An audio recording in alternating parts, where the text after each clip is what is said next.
मुझे हमेशा से पता था कि मैं अमीर बनने जा रहा हूँ और मुझे नहीं लगता कि मैंने एक मिनट के लिए भी इस बात पर डाउट किया हो।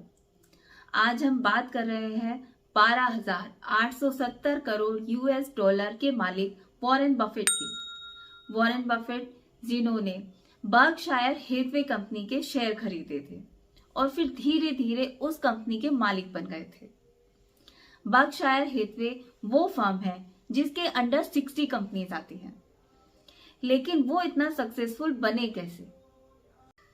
As is just a number. उम्र सिर्फ एक नंबर है। उम्र और समझदारी का आपस में कोई संबंध नहीं है। वॉरेन बफेट जब केवल 13 साल के थे तब उन्होंने अपना इनकम टैक्स रिटर्न फाइल कर दिया था।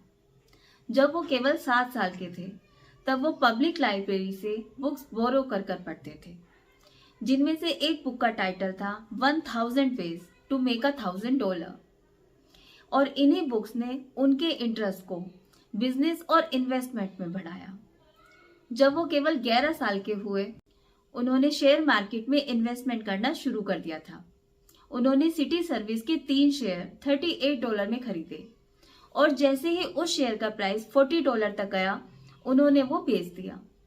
फिर कुछ ही टाइम बाद उसी शेयर का प्राइस $200 हो गया और उस दिन उन्होंने अपनी लाइफ का सबसे बड़ा लेसन सीखा कि अगर शेयर मार्केट में इन्वेस्टमेंट करना है तो पेशेंस रखना बहुत जरूरी है।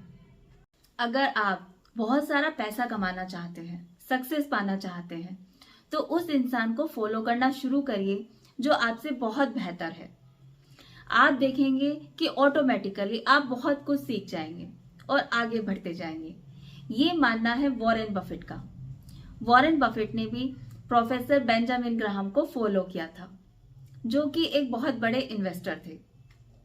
जब वॉरेन बफेट को हार्वर्ड बिजनेस स्कूल से रिजेक्ट कर दिया गया तब उन्हें पता चला कि वो जिस प्रोफेसर के बारे में पढ़ रहे हैं वो कोलंबिया यूनिवर्सिटी में प्रोफेसर हैं।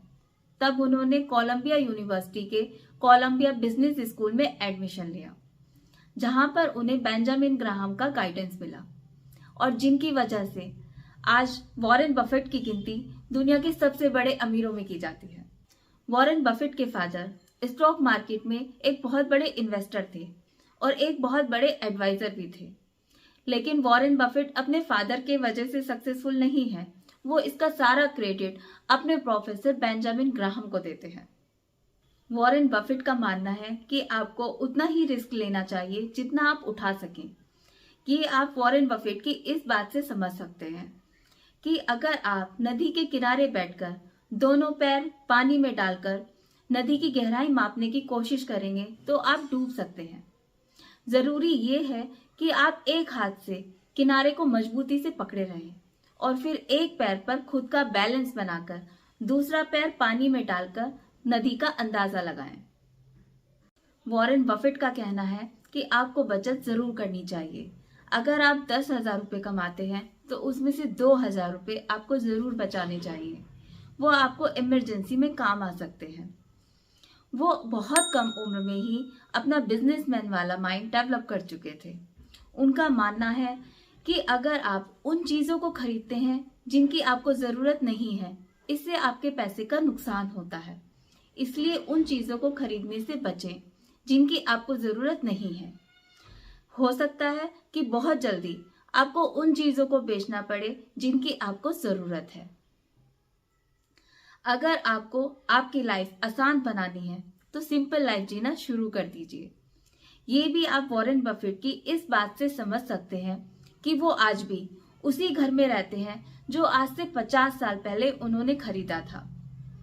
वो इतना ज्यादा सिंपल है कि अपने साथ बॉडीगार्ड तो रखना बहुत दूर की बात, यहाँ तक कि वो अपनी गाड़ी भी खुद ड्राइव करते हैं। वॉरेन बफेट का मानना है कि वो इंसान ही क्या जिसके अंदर मानवता ना हो। हर इंसान के अंदर ह्यूमैनिटी जरूर होनी चाहिए। आप जानकर सरप्राइज होंगे कि वो आज इसलिए फेमस नहीं है कि उनकी गिनती दुनिया के सबसे बड़े अमीरों में की जाती है, बल्कि वो इसलिए फेमस है कि जो the gates foundation, Bill Gates और उनकी वाइफ की फाउंडेशन है, उसमें उन्होंने अपनी प्रॉपर्टी का काफी बड़ा हिस्सा डोनेट कर दिया है और वो इसे अपना सबसे अच्छा इन्वेस्टमेंट बताते हैं। वो मानते हैं कि इस डोनेशन से उन लाखों लोगों की मदद हो पाएगी जो अपनी जिंदगी में बहुत मुश्किलें देख रहे हैं। आप भी उन्हीं की तरह किसी एक अच्छे इंसान को फॉलो कीजिए।